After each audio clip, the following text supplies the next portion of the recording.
Swati Maliwal case में आम आदमी पार्टी और बीजेपी आमने सामने आ गए हैं और जो दिल्ली पुलिस का रिमांड नोट है उसमें भी कई गंभीर आरोप लगाए गए हैं। जैसे सीसीटीवी जो फुटेज है वो गायब होने की बात इसमें कही गई है। एक और बड़ी बात यहां पर निकलकर सामने आई है कि विभव कुमार को आखिर पकड़ा कैसे गया है। तो सूत्रों के हवाले से फिलहाल ये खबर मिली है कि सीएम हाउस में विभव एक शख्स ने पुलिस को दी थी ये जानकारी।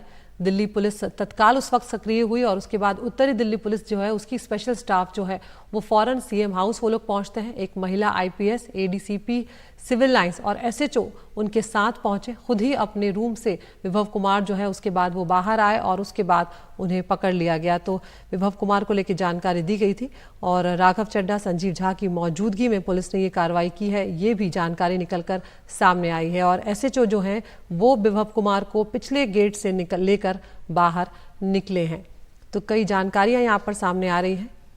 स्वाति मालीवाल की शिकायत के बाद केजरीवाल के साथ था विभव कुमार, ये भी यहाँ पर बात उठ रही है। और हमारे साथ हमारे सहयोगी मुकेश सिंह सेंगर इस वक्त जुड़ गए हैं। मुकेश, कई बड़ी जानकारियां सामने आई है, एक बार बताएं कि किस तरह से विभव जो है उन्हें पकड़ा गया और किस तरह के सवाल उनके केजरीवाल के साथ रहने को लेकर उठ रहे हैं। देखिए, कल दिल्ली पुलिस को जानकारी मिली कि विभव जो है वो सीएम हाउस के अंदर हैं। दरअसल एक शख्स ने दिल्ली पुलिस को बताया कि जो विभव है वो सीएम हाउस के अंदर आ गए हैं। उसके बाद तुरंत पुलिस एक्टिव हुई और जो उत्तरी जिले की एडिशनल डीसीपी हैं, महिला आईपीएस अफसर हैं, वो और उनके साथ में जो उत्तरी जिले का स्पेशल स्टाफ है वो सीएम हाउस पहुंच गया और सीएम हाउस पहुंचते ही सीधा अंदर दाखिल हुए। विभव अपने कमरे में बैठे हुए थे, जो पीए रूम है, और शायद वो सीसीटीवी कैमरों में देख रहे थे कि पुलिस की टीम जो है वो मेन गेट से दाखिल हो रही है। इसके बाद विभव खुद ही निकलकर बाहर आ गए और बाहर निकलते ही पुलिस ने उनको पकड़ लिया। पकड़ने के बाद जब उनको पकड़ा जा रहा था उस वक्त आम आदमी पार्टी के नेता राघव चड्ढा और संजीव झा ये दोनों वहां पर मौजूद थे, लेकिन पुलिस के मुताबिक किसी ने भी पुलिस की कार्रवाई का विरोध नहीं किया और पुलिस विभव को पकड़कर सीएम हाउस के पीछे वाले गेट से निकल गई।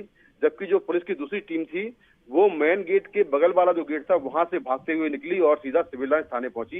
इसके बाद विभव वहां पर पहुंच गए। दिल्ली पुलिस के मुताबिक जिस तरह से विभव कल अचानक सीएम हाउस पहुंचे, पुलिस जानना चाह रही कि आखिर ये सीएम हाउस गए थे, क्योंकि एक दिन पहले ही पुलिस ने वहां पर क्राइम सीन रिक्रिएट किया था और स्वाति मालीवाल को पुलिस वहां पर लेकर गई थी। तो आखिर सीएम हाउस में विभव क्यों गए, ये जानकारी पुलिस कर रही है। और पुलिस को शक इस बात का है कि विभव एक प्रभावशाली शख्स है, वो सीएम के पीए रहे हैं, तो सीएम हाउस जाकर जो वहां पर गवाह थे उस वक्त उनको प्रभावित कर सकते थे वो, और साथ में जो इलेक्ट्रॉनिक एविडेंस है वो भी नष्ट करने की कोशिश में वो थे, ऐसा पुलिस को शक है।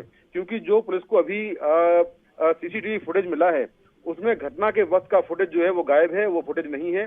तो पुलिस तमाम एंगल से इस पूरे मामले की जांच कर रही है और विभव को लेकर कई तरह के सवाल हैं, क्योंकि विभव को अप्रैल के महीने में ही एलजी ने टर्मिनेट कर दिया था।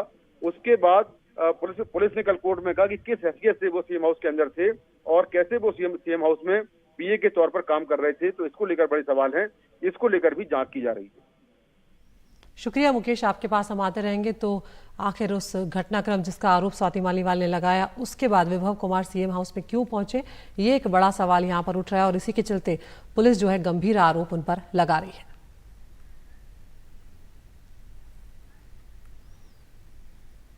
तो दिल्ली पुलिस के रिमांड नोट में कई खुलासे किए गए हैं, कई गंभीर बातें कही गई हैं। तो खबर ये आई कि पुलिस जो है अब आरोपी विभव जो है उन पर धारा 201 यानी सबूतों को नष्ट करने की धारा भी लगा सकती है। उसके पीछे वजह क्या है वो भी आपको बताते हैं।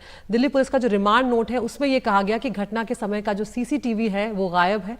जब्त सीसीटीवी में घटना के दौरान का जो फुटेज होता है वो ब्लैंक है। सीसीटीवी से छेड़छाड़ की आशंका भी दिल्ली पुलिस जो है वो जाहिर कर रही है। सीएम हाउस में सबूतों को नष्ट करने की कोशिश की गई है, ये गंभीर आरोप दिल्ली पुलिस लगा रही है। और साथ ही सीएम हाउस के सीसीटीवी का डीवीआर जो है वो नहीं दिया गया है, ये भी उनका कहना है। डीवीआर के लिए दिल्ली पुलिस ने नोटिस भी जारी किया था। जांच में ये सामने आया कि जेई स्तर के जो अफसर हैं उनके पास भी मुख्यमंत्री का जो निवास है उसमें लगे सीसीटीवी और डीवीआर का एक्सेस नहीं है, यानी कि उन्हें भी अधिकार नहीं है कि सीएम हाउस के सीसीटीवी को वो देख सके। सीएम हाउस में लगे सीसीटीवी पीडब्ल्यूडी के अधीन आते हैं। दिल्ली पुलिस को जेई के जरिए सिर्फ एक वीडियो पेन ड्राइव में मिला है जो कि जांच के दौरान खाली निकला। उस वक्त का कोई फुटेज नहीं है, उसमें वो ब्लैंक था। आरोपी पूछताछ में सहयोग नहीं कर रहा है, ये भी पुलिस का कहना है। और आरोपी 9 साल से एक पद पर है, प्रभावशाली है, वो सीएम हाउस में गवाहों को प्रभावित कर सकता है, इलेक्ट्रॉनिक सबूतों को नष्ट कर सकता है। ये सारी बातें इसमें कही गई हैं।